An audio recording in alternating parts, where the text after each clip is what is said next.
This is Theory of Change. I'm Matthew Sheffield. Thanks for joining me. For decades, Democrats have been saying that they need to do better in the small cities and rural parts of America. And yet, while there have been some uniquely successful candidates here and there, where and when, there is unfortunately no doubt that the party just keeps doing worse in these areas. Its brand is in tatters in many parts of America. The Democratic consultant class has continued to keep trying its same strategy of being Republican-lite in these areas, but it has not worked at all. That's the subject of a recent episode on the program. But for today, we're going to be talking about a different path, one that's being trod by James Talarico. He's the Democrat who is running for Senate in Texas this year against Republican Ted Cruz. There's no guarantee that Talarico will win in such a heavily Republican area, but his approach of unapologetically speaking his liberal Christian views in detail and trying to build community through care is a much better approach. Elrod, my guest on today's program, is fighting that very same fight. He's the founder of the Pulaski Institution, which is a nonprofit based out of Arkansas that focuses on democracy and values in heartland America. I hope you'll enjoy. Theory of Change is part of the Flux Media Network, so go to flux.community for more podcasts and articles about politics, science, technology, media, and a whole lot more, where we try to connect the dots and show how ideas have consequences in many different ways and that they are connected in many ways that we might not often think. And if you can support the show, that would be awesome. We have options on Patreon and also on Substack. Just go to patreon.com/discoverflux or go to theoryofchange.show, where we have free options on both of those places as well. And if you're watching on YouTube, make sure to click the like and subscribe button. And if you're listening on Spotify or on Apple Podcasts or somewhere else, don't forget to leave a rating for the show. Well, at least a good one. No bad ones, please. Thank you. That would be very helpful to people. It helps people find the show when you give a positive rating to this program. It helps other people find it. It actually is super, super helpful. So please do leave that star rating. And if you can do a written one, that's even better. All right, let's get into the program. And joining me now is Alan Elrod. Hey, Alan, welcome to Theory of Change. Good to be here.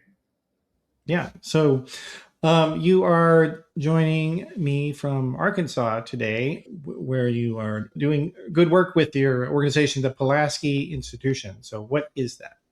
So the Pulaski Institution it's a nonprofit where we're focused on democracy, which is a lot of organizations, but our thing is really heartland areas. And the way we think about that is not just like the South or the Midwest, but really anywhere kind of away from the big centers, right, of finance and politics like New York or LA.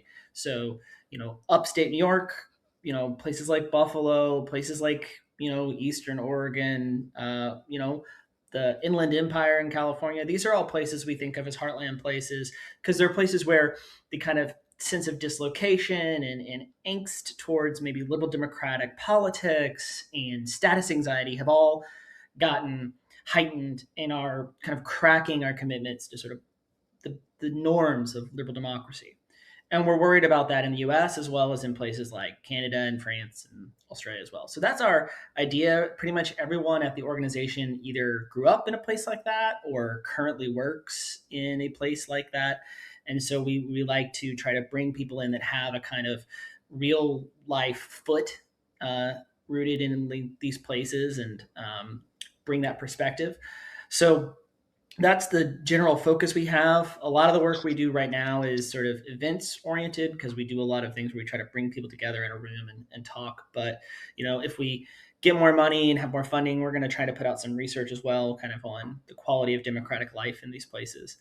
But that's our idea. That's kind of our premise, this idea that place matters and that it's an important way to consider the dangers that are currently unfolding within liberal democracy right now. And yeah, I'm from Arkansas, so we are based out of right outside of Little Rock. Okay, yeah, and definitely the case that a lot of the reason that people in the more rural or smaller cities of America, that, I mean, there are some uh, viewpoints perhaps that are more common that or might be unsavory, but it's also that people in the broader left kind of stopped talking to them. I'm thinking after people like Rahm Emanuel in particular kind of dismantled the national party structure, and discouraged people from presenting candidates in elections and funding them. And I think that's probably the biggest caricature. It encouraged people in lower populated areas of the country to have the only Democrats that or people, liberals, progressives that they ever saw were people on TV, and they were hearing about them from Fox News. They weren't. So of course, their viewpoint of what somebody who is on the center to left, of course they would think that they're evil and demonic because Fox tells them to think that. Yeah, I mean, there's a real challenge, right? Of like the flip side of the wonders of modern technology of like television and social media and the internet are that it's actually really easy to develop strong opinions about people who live thousands of miles away from you, right? And people do that. And so if you're on the other end of that, right, if the idea is that people who are sort of liberal or disagree with the kind of politics that may be sort of dominant in the area of the country where I'm from, if you just avoid it, well, then you are sort of leaving the only thing to fill that gap are those impressions that are formed right through media, and those are way easier to be negative, right? It's much easier to hate someone in that kind of context than it is to hate somebody, on your front porch. It's just I think a truism of human nature. It's easier to be a nasty troll on the internet when you don't have to put your name Right. onto your post. And for people that were present on the early days of the internet, like I was, it was a lot more civil place in large part because you did. The idea of an anonymous email account almost didn't exist, and it actually didn't exist because, well, generally speaking, there were a handful of places that had it, but like most people's internet access, it was through a job, or it was through an educational institution, or something like that, or they didn't know how to change the default settings on their AOL account, which they had to legally sign up under their name. That it really did. It made it easier to be civil because people would know if you were a jerk, and also it was a smaller world, so you couldn't be just complete nasty because it was the people in your neighborhood essentially, ironically enough.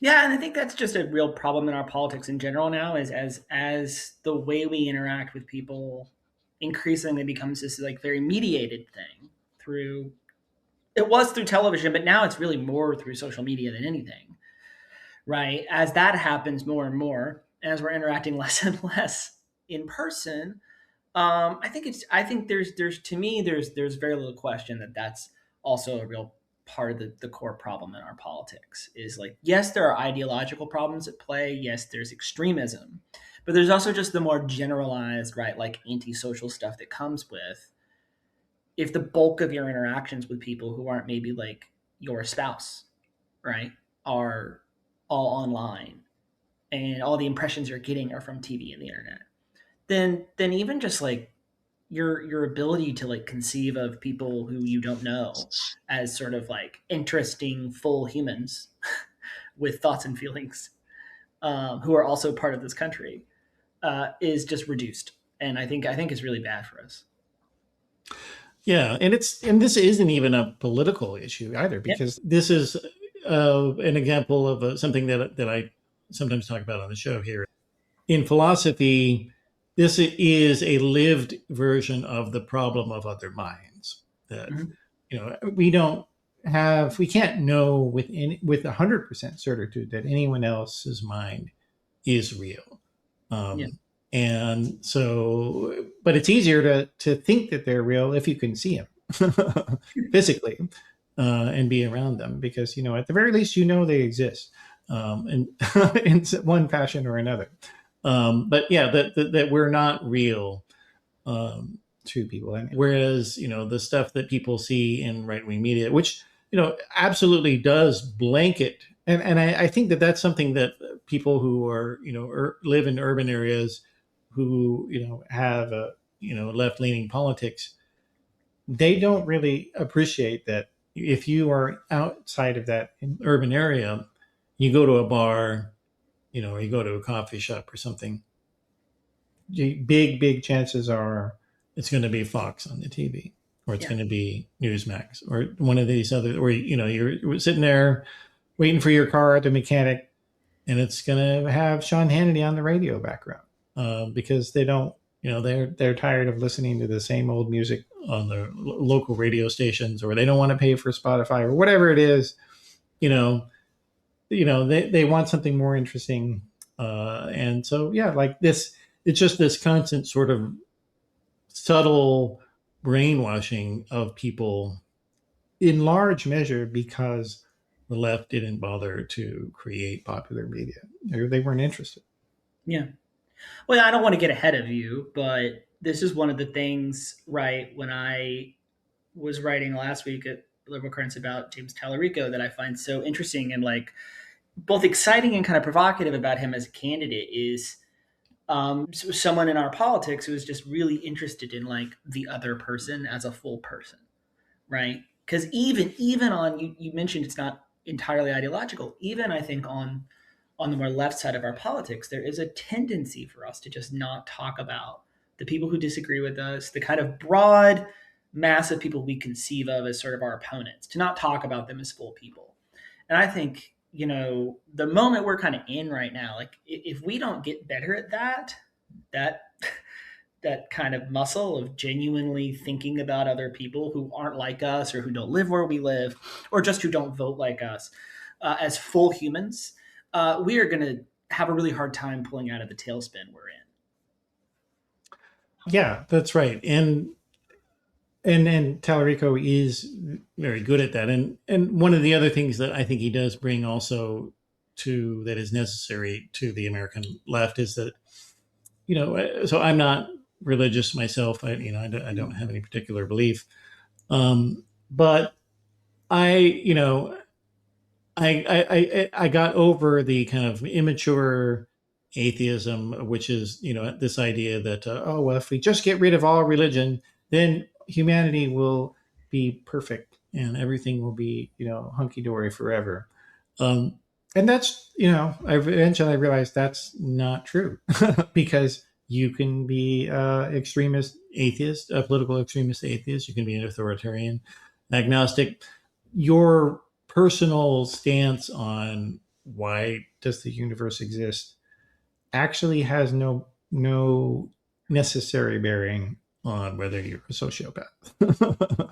And Talarico is really good at, I think, reminding people on the left who are non-religious to be like, look, there's this huge, massive tradition out here of liberal Christianity, and you should not hate it, and in fact, you should like it, because a lot of people in your country are not interested in being irreligious, and they never will be. Yeah, the tendency to be dogmatic is there regardless, right, of whether we're religious or not. The tendency for wanting kind of easy moral answers and to villainize people who don't agree with us, that's all there. And it doesn't really require religious in the sense of like, a kind of a specific belief in like the order of the cosmos or the ontology of existence. It just has to do with like human nature. And, people can be quite dogmatic and extremist and sort of hateful, kind of regardless, right? And so religion has been a major vehicle for that because it's been a key sort of organizing idea of human society. But politics is just as good a replacement for that. But they're also operating kind of in separate realms, in at least from a functional standpoint, so that politics is primarily, well, what do we owe each other? Right. And religion is about that also, but it is also about other broader topics that are not about are not relevant to politics. And the right wing in the U.S. did figure that out. Mm-hmm. During during the Cold War, that they developed what they called fusionism. This concept of that that brought together the atheist Ayn Rand acolytes onto the same team of the fundamentalist Baptist and the national security obsessives like Lindsey Graham types who are not really either don't care much about religion one way or the other. And that basically they said, look, we have a common enemy here. It's modernity. We need to get rid of it. We need to, give money to rich people. And how can we do that? Like, that's the one thing we agree on. Let's go for it. It's been a continuously successful, fusion for them. And to this day, it works. It works very well. They kind of have to shuffle things around the margins a little bit here and there. But overwhelmingly, this has been very positive for them. Very bad for America, though. And nothing like that really has kind of happened on the left in the U.S., in my view. Yeah. No, there was I grew up in the Churches of Christ in an evangelical denomination. Went to a college that was affiliated, and my college years kind of overlapped really with kind of the beginning of the Obama era, so like late aughts into the early 2010s. And that was pretty much what you're describing was, that was the sort of accept wisdom of most kind of American conservative Christianity at that point, right? It was like a blend of sort of Ayn Randish attitudes, right, on economics. There were business professors even taught, Ayn Rand in the college, and then a very moral majority attitude on social issues. And the idea at that point, like I was a devout member of my denomination, arguing for these more sort of social welfare style politics that I think are very similar, right, to like what you see right now with Talarico. And it was a weird time because on my campus, it made me a radical leftist. But for any sort of regular left wing person that I might have interacted with, that would not have been the case, right? They would have perceived me as quite conservative because I insisted on talking about God and Jesus and these things as reasons that I cared about these issues. So I do think that's it's a tension that really exists, right? So, the right created this, like you said, this sort of fusionism between these camps, and you had this really this strong sense of identity for conservative Christians for a long time.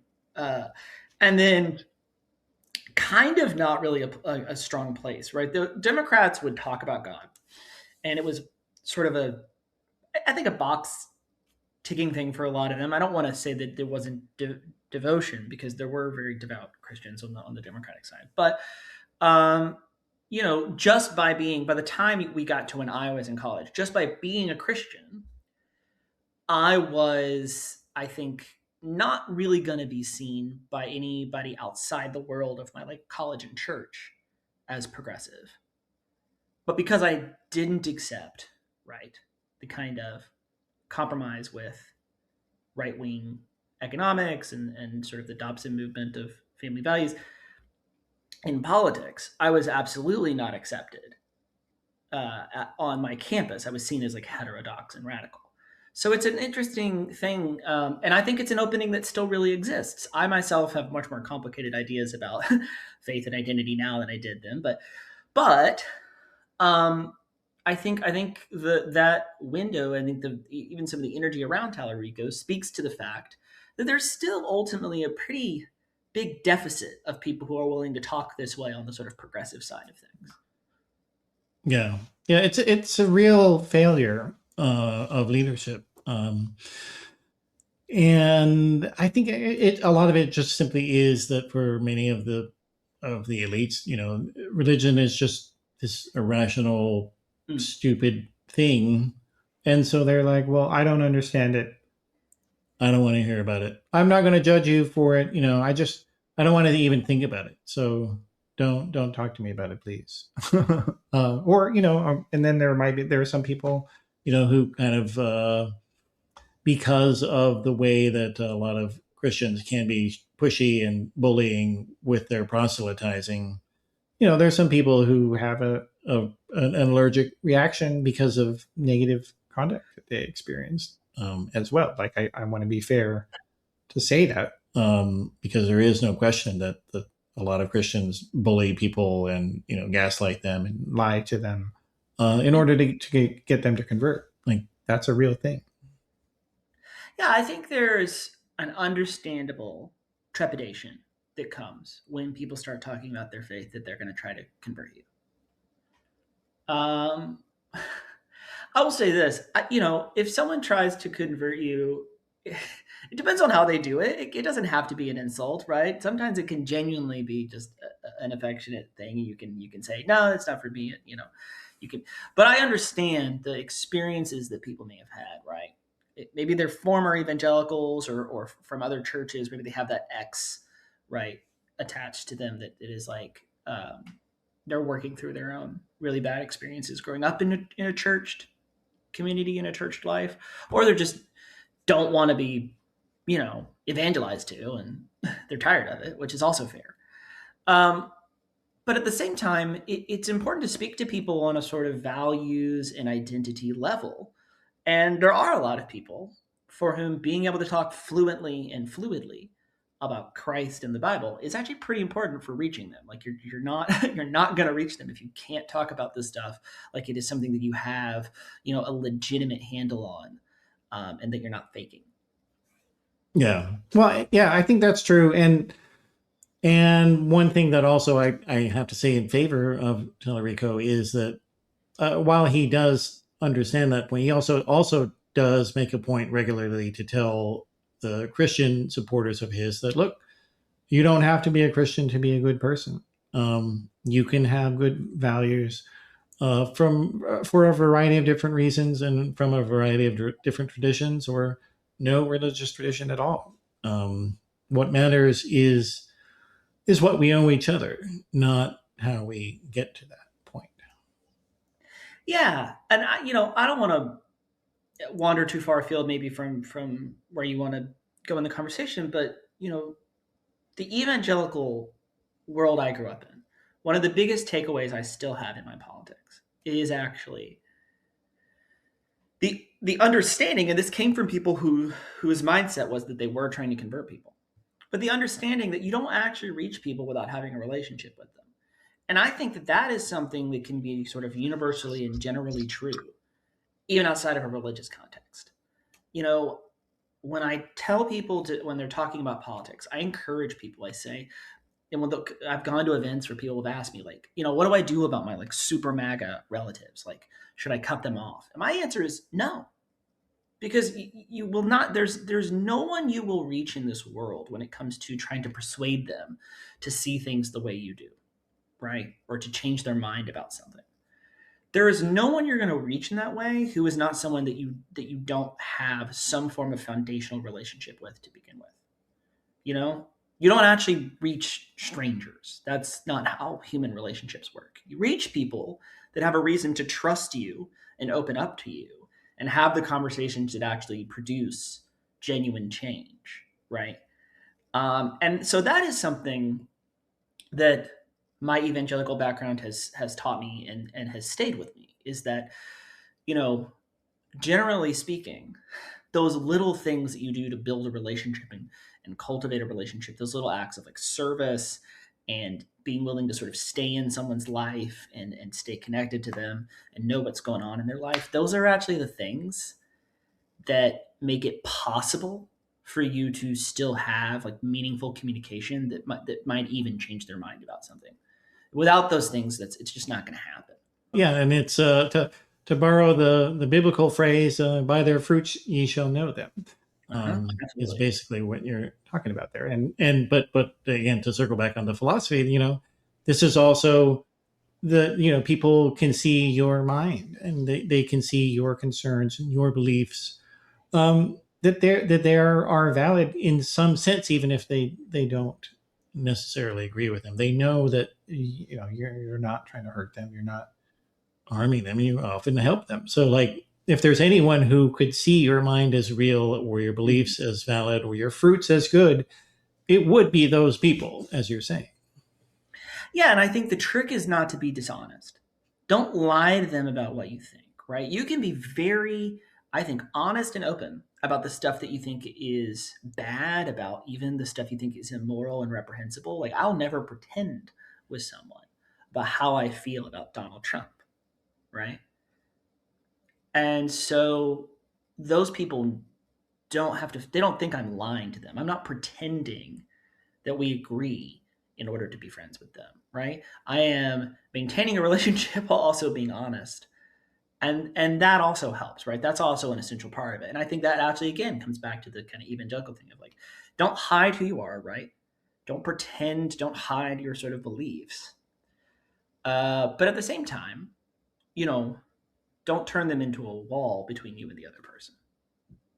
This is really why the Christian right hates James Talarico so Mm-hmm. much, because that is kind of, it does seem to be the underlying approach to his politics.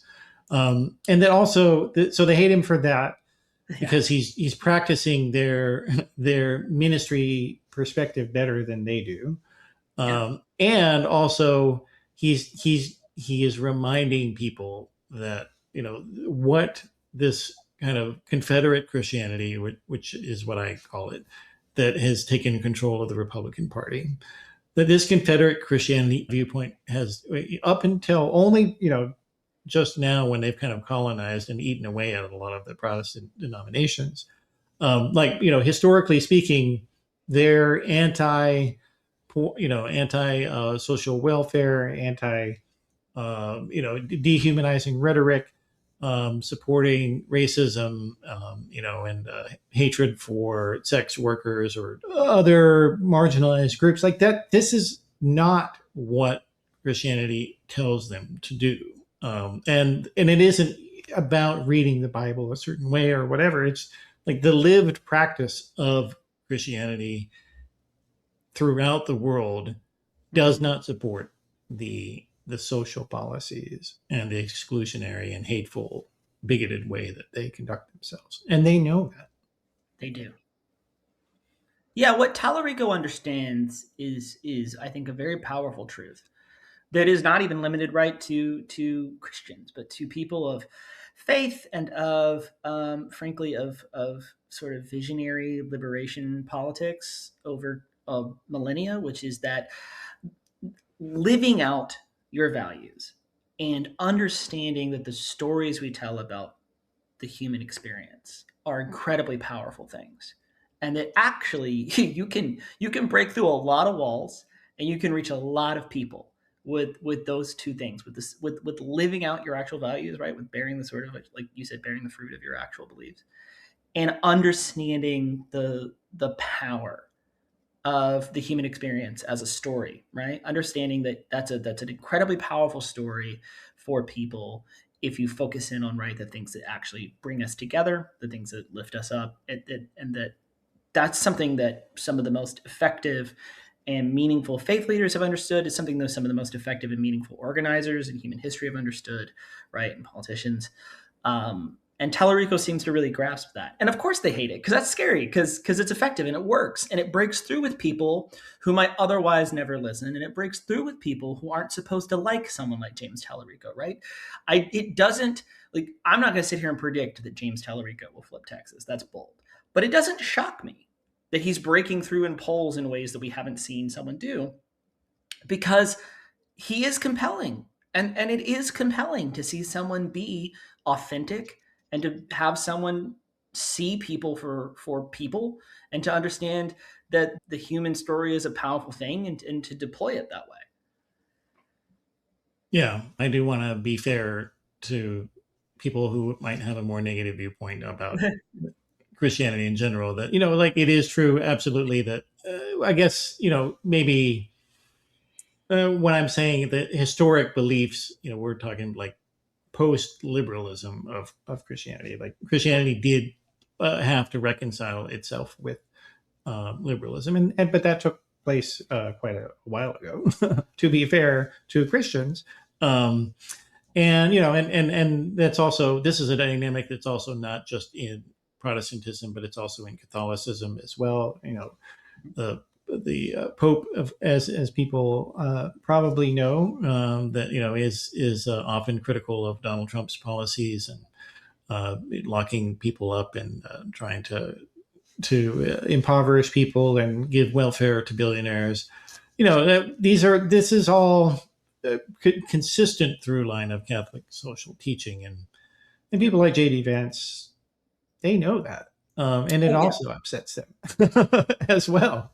Even like Joe Biden, he is somebody who is a devout Catholic, and yet the way that he was somebody who kind of didn't put it forward as much, and so I think a lot of Christians had no idea that this was a guy who tried to go to church services every single week. And he was up against a guy who said he had never asked for forgiveness for his sins, and who had sex with a porn star while his wife was pregnant or had just given birth. And the only Bible verse he can think of is from 2 Corinthians. Look, I mean, I don't always get a chance to plug this, but for many reasons, my favorite president is Jimmy Carter. And not least is because he was a genuine, I don't think we've had that many presidents that you could call sort of moral philosophers. We've had some, but Carter is certainly one of them, I think. He genuinely thought hard and often, right, about the sort of moral stakes of life and what we're asked, what's asked of us, right, by being here. And it's because he was someone who thought about it all the time. His life revolved around these questions. Yeah. Well, and it is why he lost his reelection, but also why he, was the most beloved ex-president in the modern era as well. Right. Because, he just, and it is tragic because his sincerity is actually what did him in as a president. Like that, and that sucks. That sucks massively. I always really chafe at criticism of like the malaise speech, right? I understand the sort of political misstep of that moment.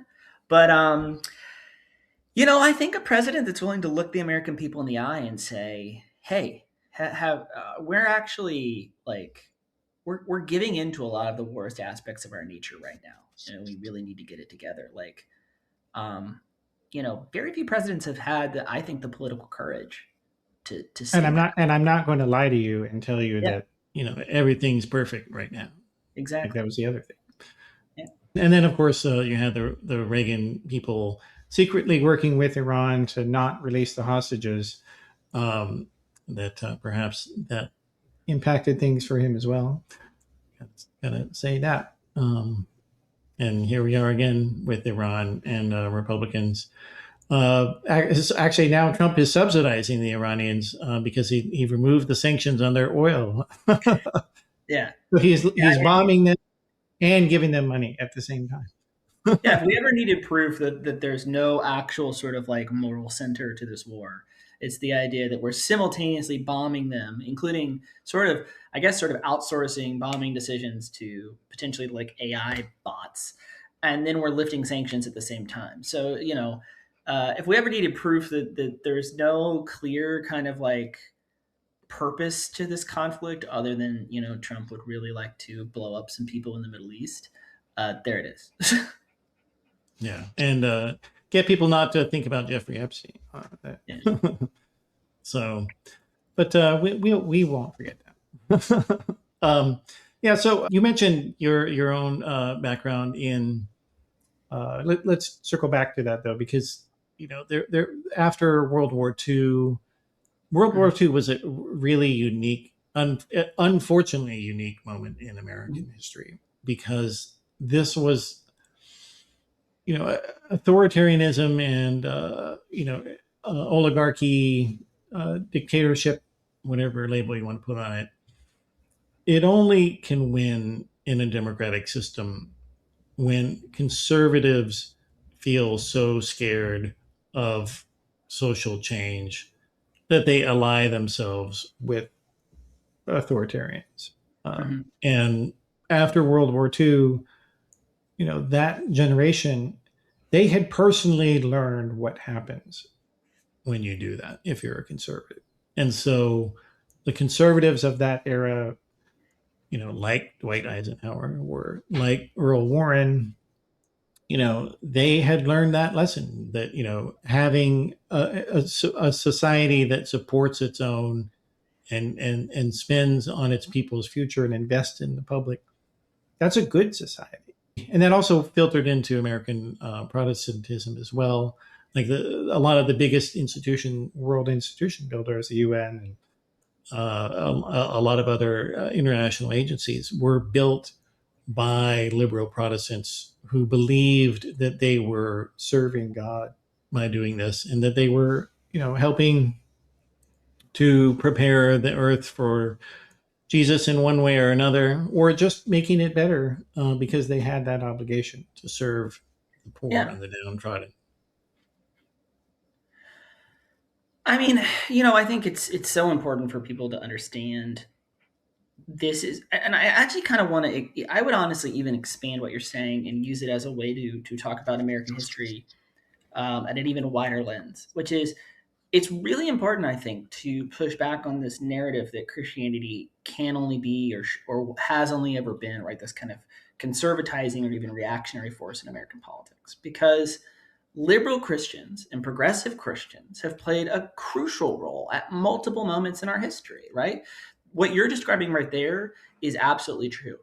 It's also, true, you go back to the middle of the 19th century. Progressive Christians are at the center of the abolition movement, right? Progressive Christians are at the center of the fight to preserve the Union. They're at the center of pushing Lincoln to do emancipation, right?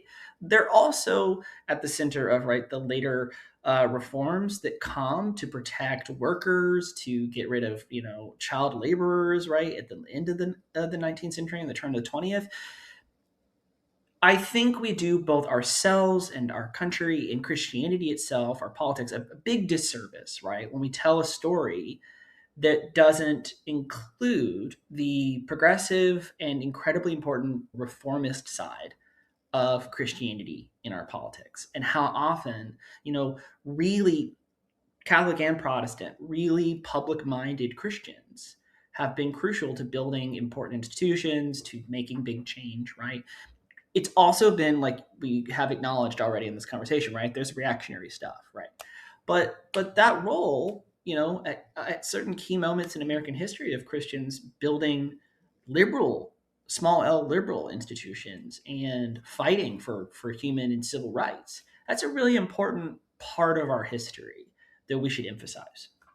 And it was such a powerful and admired tradition that the reactionary Southern Protestants, they realized that they were going to, that they had a policy before of, well, this is a fallen world. We're not going to participate, quoting Jesus, my kingdom is not of this world.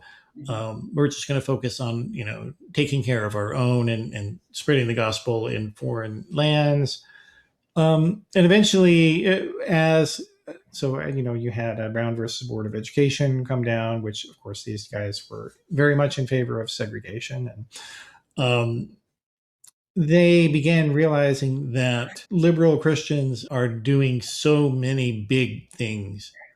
We have to start mobilizing against them. Right. And we have to focus our evangelism inside of America. Right.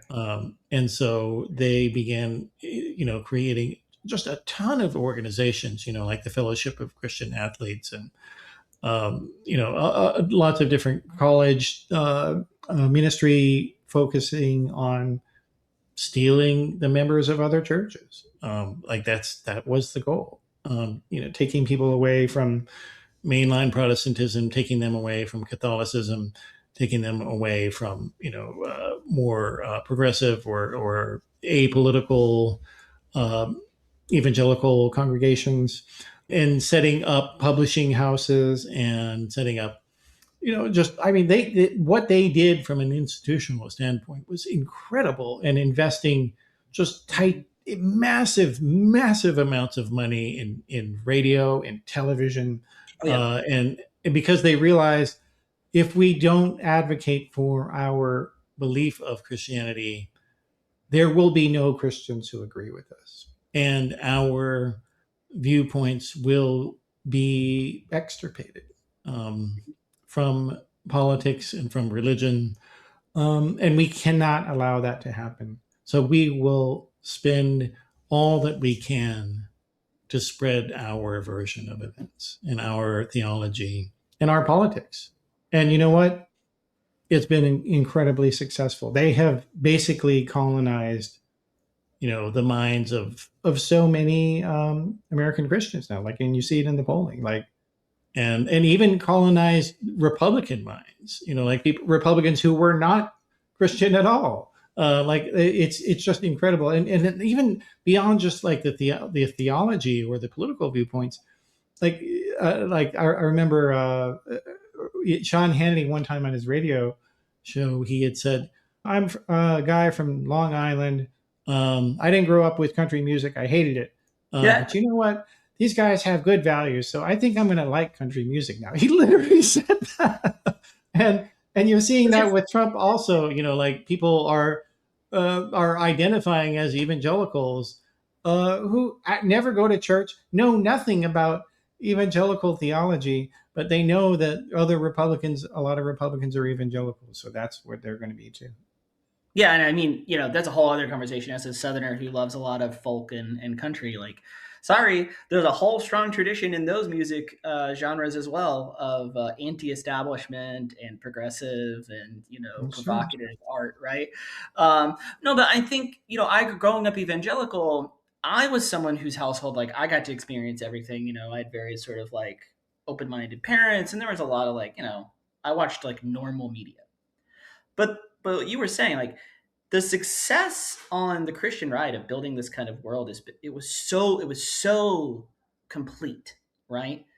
That, I mean, it really was possible, and I knew people who were like this, to basically live your life in a kind of completely closed ecosystem of Christian media, books, radio, television, everything, right? I mean, you really could. From preschool Yeah, age. from Yeah. preschool on, there was a way you could do it where you basically did not interact with mainstream media or thought really at all, and that's something that's hard to pull off, but they did. I mean, I would say now with social media, honestly, I think that's why you actually see a lot of people in my generation who kind of did a lot of deconstructing and leaving evangelicalism in their 20s and 30s, is because suddenly that bubble was a lot harder to maintain, right? It has become harder to maintain because there's just so much media now that it's just really difficult for them to like completely seal it off, right? But I mean, yeah, no, I knew a lot of people who basically went from like birth to college, and the only things that they consumed were in that kind of completely closed world. Yeah. Yeah. And it's, and that's terrible. But from a marketing standpoint, God, like that is a marketing agency's dream. And a political consultant's dream. I mean, like, that's the other thing, is that, and this was a population that was, really mobilized by the Republican Party. Like, they understood also the other thing that that we kind of touched on at the beginning, which is that a lot of people who don't live in urban areas, or the Acela corridor, as it's often called, of Boston to DC, um, it's a fact that the political class doesn't care about how things are in flyover country, as they often derisively refer to it. I think doesn't care is like almost too generous. And what I mean by that is, doesn't care implies that they think about it and choose not to care. I don't even know that it enters their minds. Yeah. Yeah, and it's and the other thing is like me as a Californian, like the only time you ever see California talked about in the national press is if we have a forest fire or Right. an earthquake, Right. and that's it, or like some big election. Right. Otherwise, California does not matter to the Sunday morning news shows or cable news. They don't talk about it. And the And nuance, actually, and right? Because sorry, I have to amend it. Like the Fox talks about us a lot. Actually, they lie about us because my Mormon relatives who live in Utah, like they used to go to California all the time when I was a kid and teenager, but now they think that everyone who lives in California, is a drug addict, homeless person, and like they're worried to come and visit me because they think they'll be killed by some sort of imaginary homeless Black Lives Matter trans person. yeah. Well, one, and then also like even that is like it's a caricature, right? Because it's like one, it's a caricature of the California cities. But it's also a caricature of Californians. Like when I know people around here in the South will talk about California, I'm like, you realize a lot of California is just farms and like rural and like people who are like it's not that different from here, right? Like there's a whole bunch of California that is That's most of the states, yeah. actually. It's like it's not like it's just like I mean, Los Angeles. I'm not like I have nothing against Los Angeles, but it's also just like it's not true that California is just like one big LA. And so yeah, there's a real just misunderstanding of so many of these places. Yeah, but the other thing also though is that besides not being interested in anything that happens in most of the country, and this is I do plant this firmly on the Democratic Party elites and the media elites, like they don't care, but also they don't want to, they're not interested really in telling the stories or listening to them or even listening to anyone who wants to tell them. It was interesting to me that so many self-described liberals Yeah. were elevating Hillbilly Elegy by J.D. Vance. Like anybody who had actually read that book, if you looked at the book, you could see that this guy was an asshole who hated the Pretty. people that he Yeah. grew up with, who hated his town, who hated the people that he lived with, and hated rural America, thought they were a bunch of drug addicted losers in Kentucky. Like that's what the point of that book was. Those people are dumb ass fucks, and I got out because I'm so great. That's what that book is. Yeah, I think there's a lot of hunger for that too. Unfortunately, if we're going to talk about the sort of more like center left side of things, there's a lot of hunger in those places for people who will come there and tell you, you're right, everyone there sucks. And what I'll usually be like, I'm like, well, I mean, look, the politics around here are a lot of it's bad. I'm not going to forgive that or present or pretend that we don't have a serious crisis. There's democratic deficits in the South, right? And they are long running. They go all the way back to the Civil War and before, right? There are serious social, systemic, political issues in this part of the country. But there is a certain type of person, and it is in more like liberal media, that just wants you to basically go and confirm all their prejudices and say, yeah, everybody's there is an inbred hillbilly and they're dumb and they're all on drugs because they're dumb. And that's just a completely disingenuous, ridiculous portrait of the country. Also, it's a pretty ridiculous, it's a pretty gross thing to believe about any portion of American life if you are actually someone who purports to be a liberal, because in theory, you don't think that any sector of American life deserves to just be sort of abandoned to like a sort of dilapidated and wanting existence. Yeah. Yeah. Well, and to be fair to Joe Biden, it is, and the Democratic leaders, during the Biden presidency, they did make sure that a lot of the infrastructure money and other spending that were passed did actually, most of that money went to Republican dominated districts, House districts. Right. And so, but where they failed was they didn't tell people, Absolutely. look who did this for you. And it's such a contrast because Trump, he put his name on the COVID checks that Democrats made him pass. A lot of Republicans just lied, right? They took the money and they spent the money, but then they turned around and said that Biden ruined everything, right? And so, you know, I'm not going to pretend, like I've said before in other conversations, that like I don't believe economic anxiety is the reason why, we got Trump. I tend to think it's status anxiety, which is a much more complicated thing that often has to do with identity and wanting to see your group on top. But it is just true that these media caricatures are not effective ways to have this conversation. Yeah. Well, and also, it's also fair to say that the media, does enable the Republicans to caricature the blue states as well. Right. Like, Oh yeah, absolutely. we don't see the national press going on into urban diners and talking to Hillary Clinton voters. So tell me, do you still like Hillary?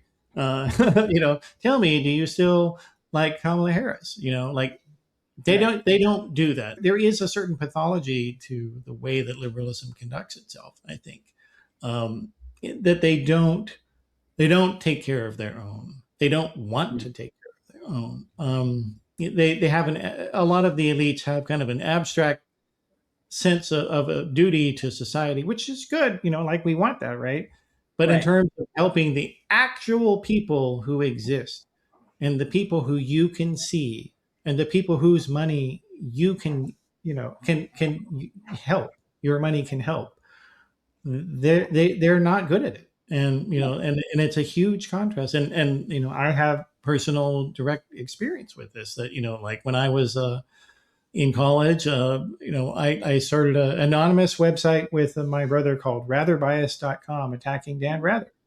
And the second day that we went live with it, Rush Limbaugh quoted it on the air. And he told Right. people, visit this website. It's great. We were anonymous. He had no idea who we were, but he knew Right. that we were doing something that agreed with him. And so he wanted people to see it. And he wanted to help us out and build our audience. And then, within, I think, at least 2 months, maybe 1 month, I forget, it was a while ago. But, Bill O'Reilly invited me onto the O'Reilly Factor. Like, Oh yeah. this is the kind of outreach that they love to do. And by contrast, you turn on to MS Now or any of the biggest liberal podcasts, and they just have a rotating cast of the same people. And you already heard them say this thing, yesterday. And they say the thing they said yesterday.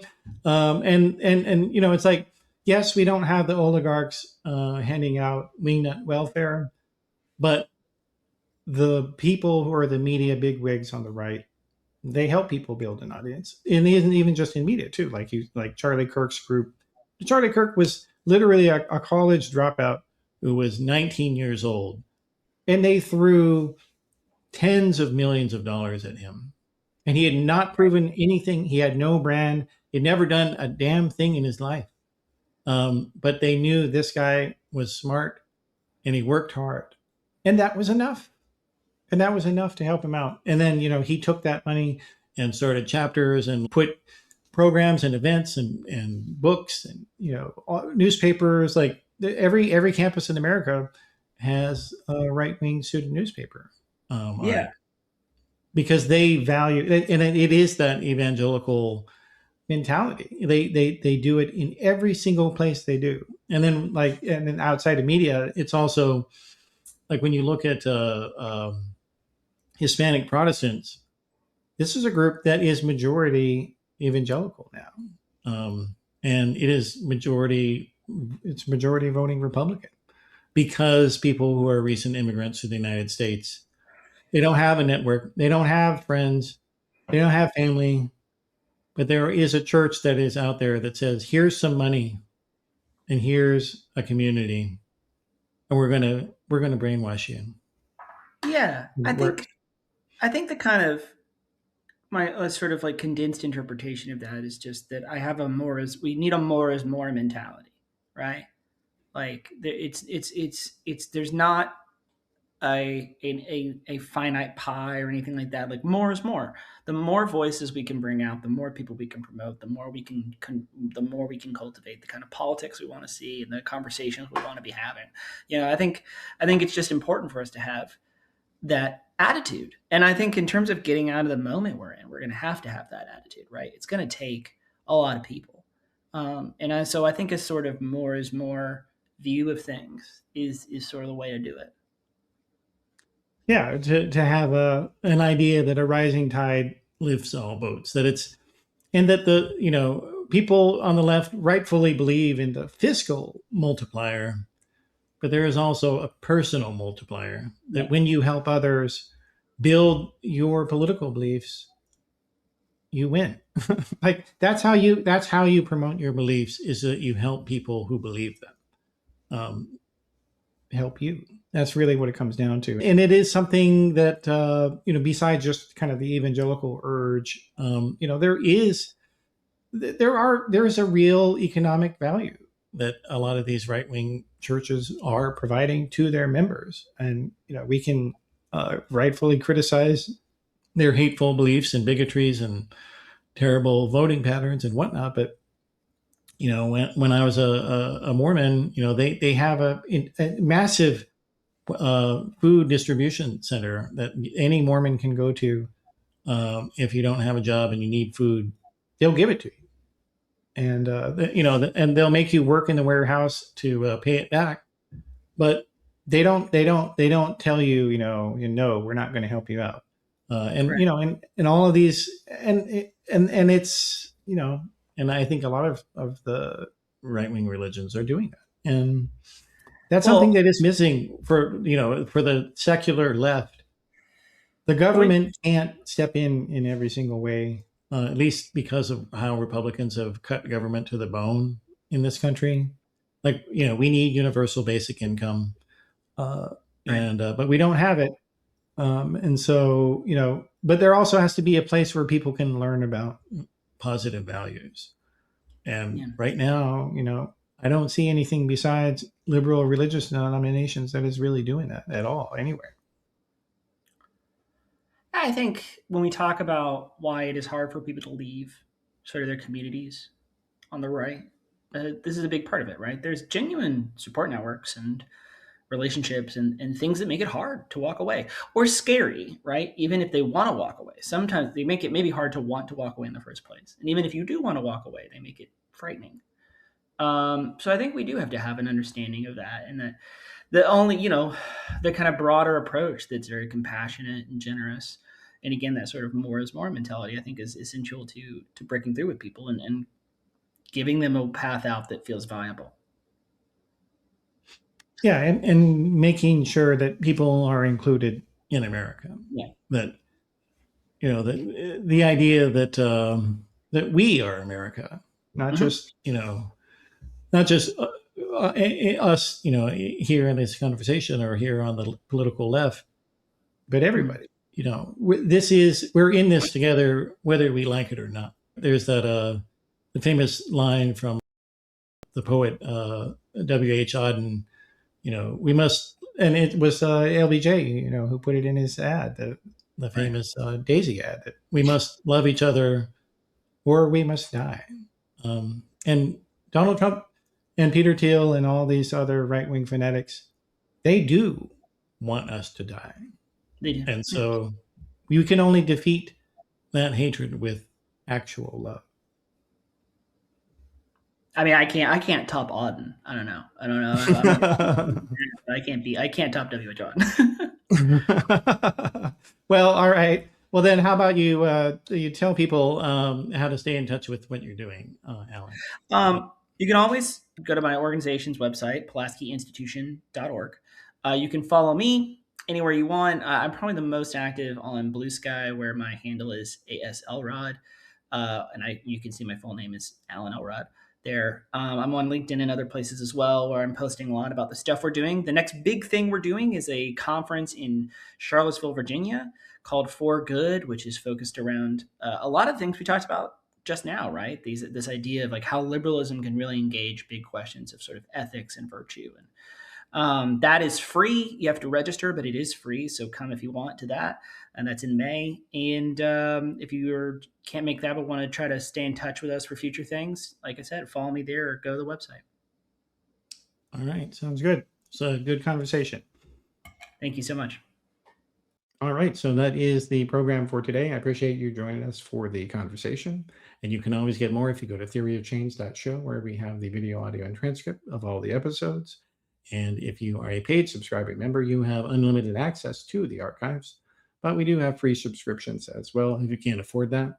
But if you can't afford to subscribe right now for whatever reason, if you can help me out still by leaving a positive review on Apple Podcasts or on Spotify, that would be much, much appreciated.